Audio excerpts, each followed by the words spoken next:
Welcome to the Struggle Bus, a V-Spot show, the home of the ecom nearly news. I'm your host, Vinny O'Brien, or as my friends love to call me, Hey You in the Bushes.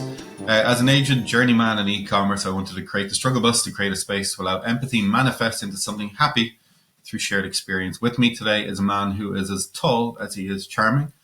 Jeremy Levine, Head of Client Strategy and Chief Revenue Officer at the Maze Group. Jeremy, how's it going?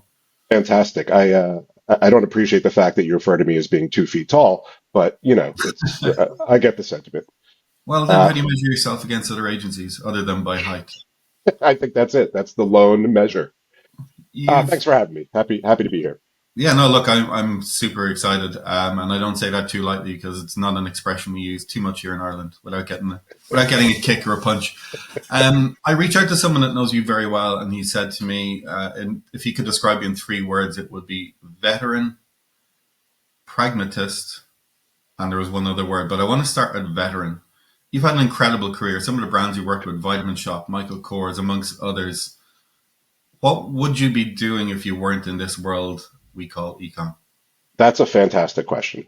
Um, it's funny. I have a daughter who's a junior in college and a son who's a senior in high school, and I often tell them, and I've told them this since they were little. As you move up through the world, as you start to study, as you start to pursue a career, understand that what you might end up doing may not even exist today. And that was Okay. the case with me. When I was in college, we had dial-up internet, that old. And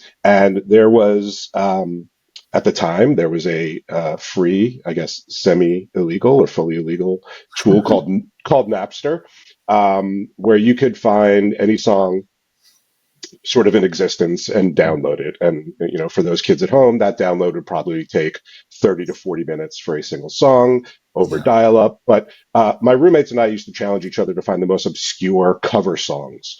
And that experience really started to excite me about what this internet thing could do and could be.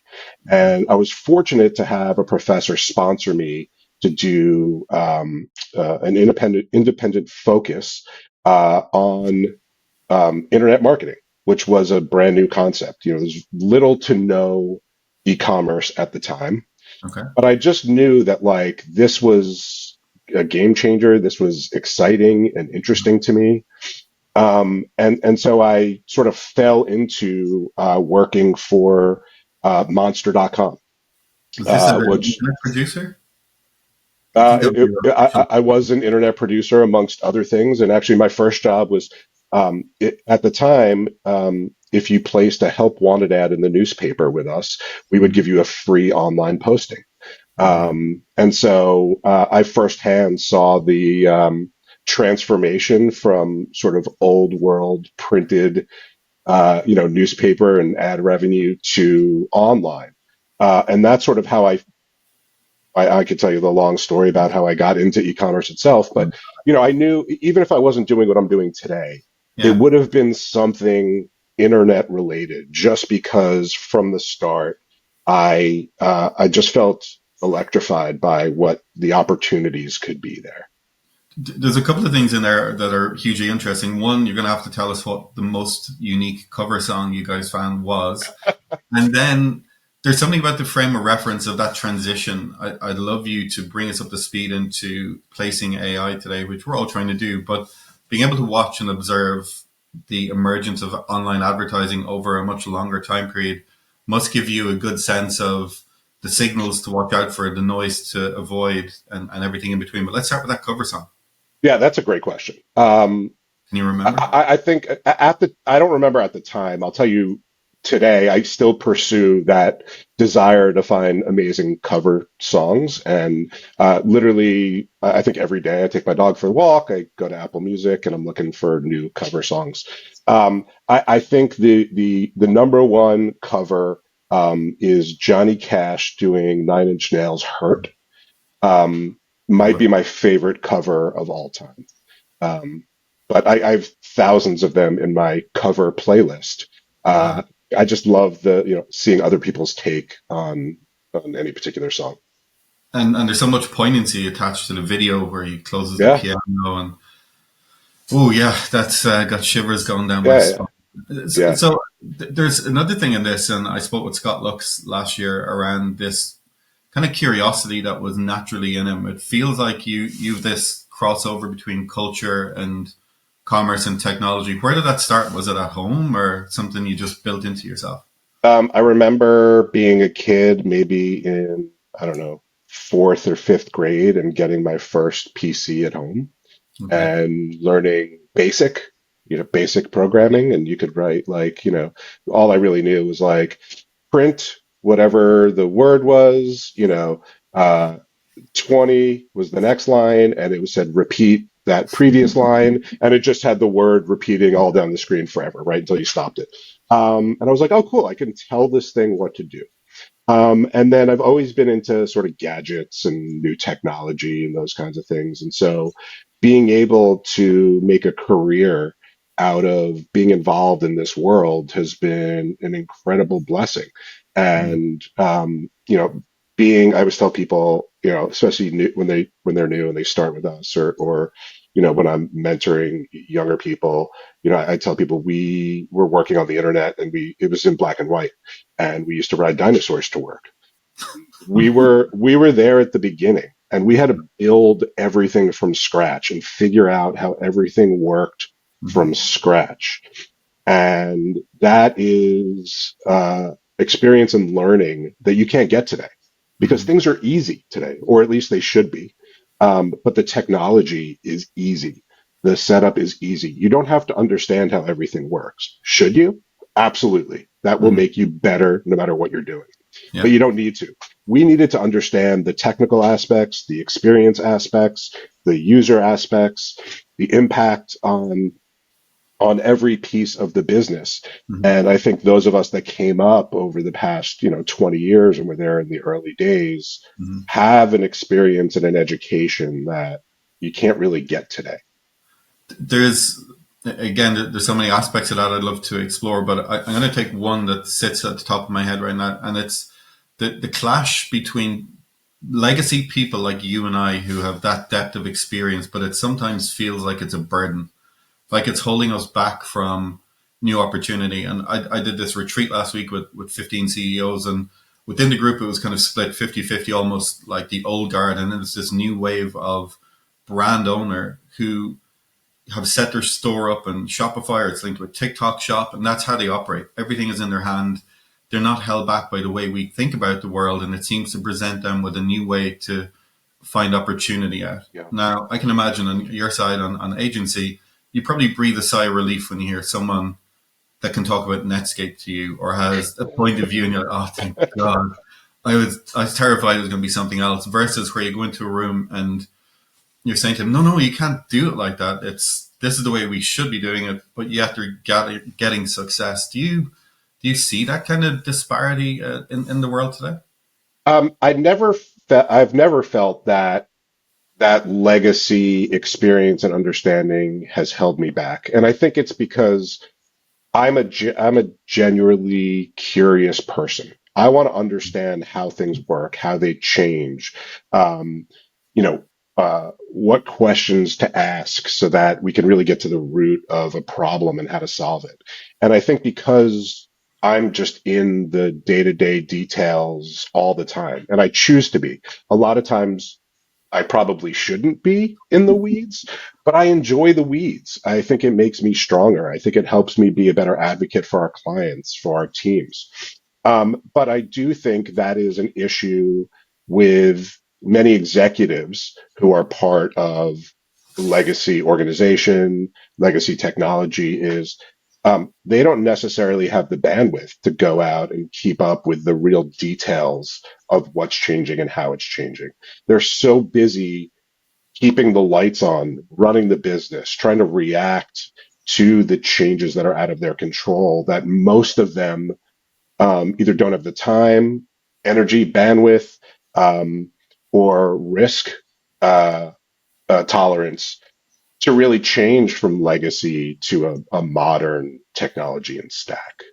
And you know, you said curiosity before, Yeah. and I think curiosity is probably one of the main attributes that's kept me alive in this career and in this industry, and has allowed me to work with our clients to provide points of view and solutions. And even, you know, when I was on the brand side, same thing, right? To understand and be able to see what's coming Hmm. and how you need to get ahead of that. What are the steps to be able to affect change in an organization? I think, you know, that experience, that learning, that curiosity, um, has worked out well for me, and I'm really happy that that's just how I naturally Yeah. respond to things. The second word that was used to describe you was pragmatic, and it feels like that behavior is feeding that pragmatism machine, which I think is really great because today we definitely need people who can process fast but think slow. Yeah, That's the way I describe it. And when I think about the future of agencies, it's getting harder and harder to earn white space to earn revenue. So when I talk to someone like you, even though it was brief before we get on the call, it gives me a sense of calm and a sense of hope. And you've got no wrinkles. So this pragmatism is well placed. How much of that did you learn through these amazing brand experiences that you've had versus it's just innate in you? um, I will say first of all, thank you for the kind compliment. We have a lot of beauty clients, and clearly it's paying off. Guinea Um, pig. yeah. So I think pragmatic is an interesting word to describe me. I think it's got throughout my career, it's had a lot of pros, Mhm. probably more cons along the way. Okay. I still have this mindset, and I always did, which is I'm right. I know the answer. Let me do my job. And it that obviously doesn't always work when you have bosses and you are part of a larger company. And it took me a very long time to figure out, way too long, how to balance that with building consensus, you know, getting everybody on board, educating people, understanding what's in it for them, how this is going to affect their job, their team, getting their input, taking the time to really make them feel comfortable. Okay. Um, and I was fortunate to have enough really amazing uh, bosses and mentors along my career who saw that like the value was there, but the way I delivered that value could use some tweaking. And they gave me very good feedback over the years. And like I said, it took me a little too long to be able to really digest that and utilize it. But I've always been, I think, an optimistic realist, if that's a made up term potentially, if those aren't Poetic contradictory. makes the Yeah. world go round. And so, you know, I think what I always saw was that you had to constantly change and evolve, Mhm. but you also had to deliver results. You had to get things done.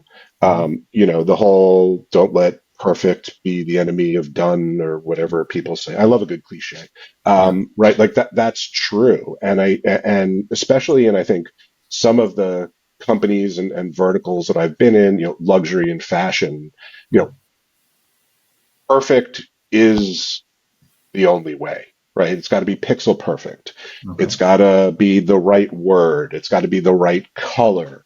And I think that's changing now a little bit, but throughout my career, that's always been a very important thing. And so it was challenging sometimes to be pragmatic, but it also taught me some amazing things. I was fortunate enough when I was at Ralph Lauren to be able to work with David Lauren, and he taught me firsthand what being a brand meant.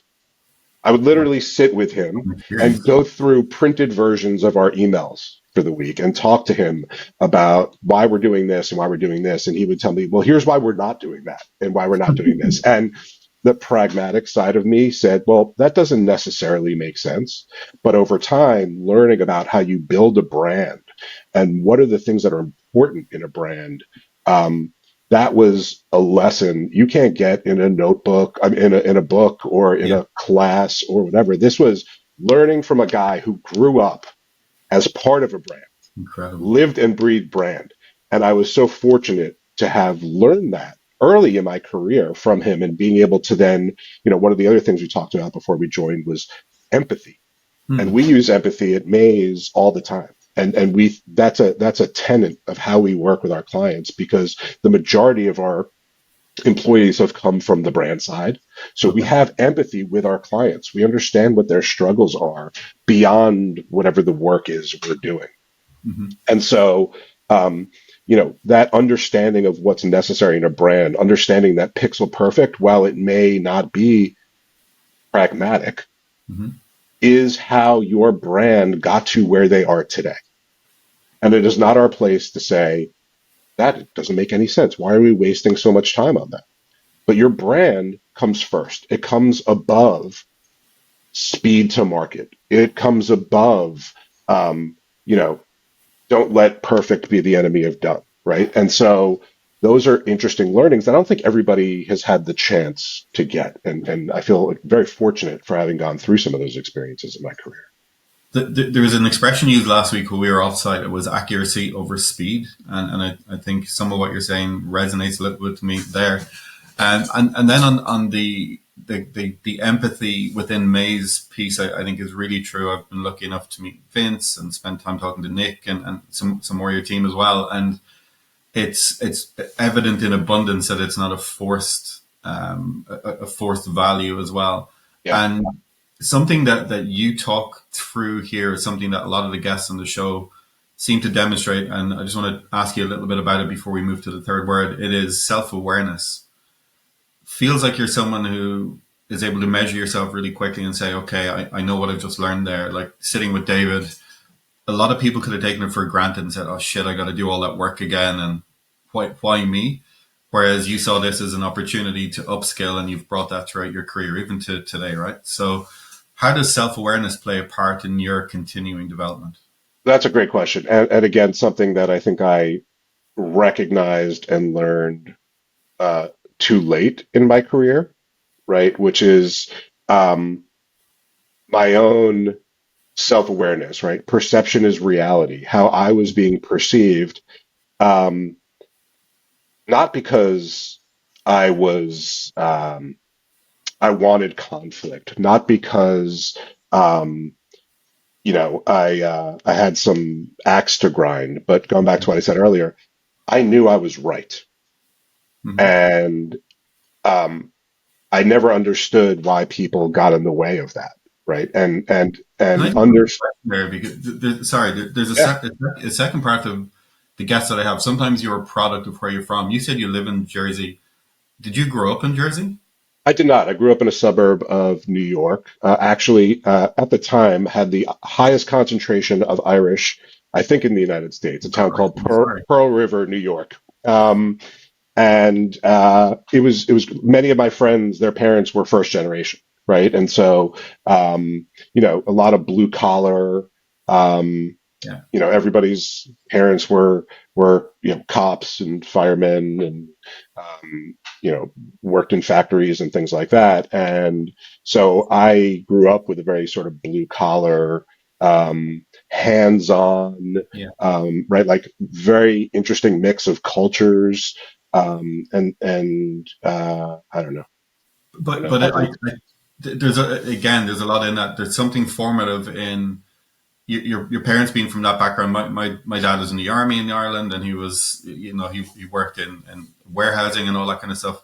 He wanted me to be better than where he was, so he gave me the at least the opportunity to have better self belief than maybe he did. And I'm just wondering, is part of that attitude that you have born out of the fight of being in such a culturally diverse area where conviction in your own belief can be the difference between you getting to a school or making a football team, or it can be a quiet inner self belief, or it can be a very outspoken one. Um, And it's a hard thing to shake. Yeah, my parents were amazing. I was very lucky to grow up in a loving, supportive household. My dad was a salesman. He worked for Xerox, Okay. for a long time, and then he started his own company. You know, basically when I was in high school. Right. He started with like a couple guys who he worked with, and he was the sales guy. The other guy was the hands-on technical Mhm. guy. Another guy was the operations guy, and so he took these. The three of them started this company, and were extremely entrepreneurial. And I saw firsthand what that took.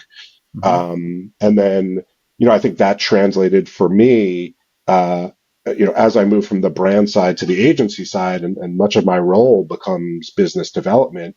Um, I think through osmosis and just being around it, Mhm. learned, what the important aspects of sales were from Mhm. my dad. And it's interesting. My parents were hippies growing up, right? They were at Woodstock. And then, you can't today get a Gucci bag or out of my mom's hand, right? But I was very lucky in how I grew up, where I grew up. Um, and I think that was absolutely formative to my life today. We're family first. We always have focused on our children's education, on making them feel good about themselves, helping them pursue the things that are interesting to them. I have two completely different kids, and my wife grew up in a somewhat similar household, and so those formative aspects of my life absolutely have impacted who I am today. Yeah, they're just the little cues that you've taken along at different times can only come from a loving household, I think, and then being able to recognize the differences in your kids and stuff. They're all very shared qualities I'm seeing as I speak to everyone. And I mentioned to you my previous interviewee last week, who will remain nameless, but he's very much in that frame of mind as well. A good friend of ours. The third word that was used, you touched on it yourself actually, and it's a nice segue before we get into the end because I tried to keep this to about 25 minutes. But the realist, and I'm going to give your version of the optimistic realist, is going to be an important thing as we move into next year and beyond. And from an agency perspective, it feels like you're getting more and more into consulting, which is very hard to multiply yourself across so many clients. And I mean consulting in that you have to be front and center for every new piece of information that emerges, and you've got to assimilate that and represent that to people who now are paying for your trust and paying for your ability to articulate these things in ways that make sense to them all in a world that makes less sense to us every day. How does the optimistic realist feel about the years ahead as we look at them, even though they're going to be dog years, worse than we've ever done before? Yeah, I will tell you that I am trying to think a lot less in years and more in months, because the speed of change is so fast. And so, as you said, like, clients look to us for strategy. And for the most part, our billable work, um, strategy is a gift with purchase for the most part, right? It's part of what we do. It is not necessarily, the major part of our revenue. It Mm-hmm. just comes as we work with clients. And we've built this agency to be what I always wanted it to be when I was on the client side. I could never find an agency like we've built. And one that understood my needs, that was flexible, that was a true partner. And that's how we've built Maze. But thinking about the future here, what we have continued to reiterate to our clients over and over and over again, and I realize I'm using words that all mean the same thing in that sentence, um, is that your foundation needs to be strong and it Mm-hmm. needs to be flexible. Your data needs to be in a good place. It needs to be clean. Your systems need to be connected. You need to be agile so that you are in a place to take advantage of this constantly changing world. If you are legacy, if you don't know how things work, if Yes. your data is terrible and disconnected, you are going to be left behind. But if your foundation is strong, if you've built process and systems that are agile and flexible, you're able to take advantage of the millions and billions of dollars that your technology partners are putting into research and development, Hmm. you are going to be okay. You're going to be able to figure it out.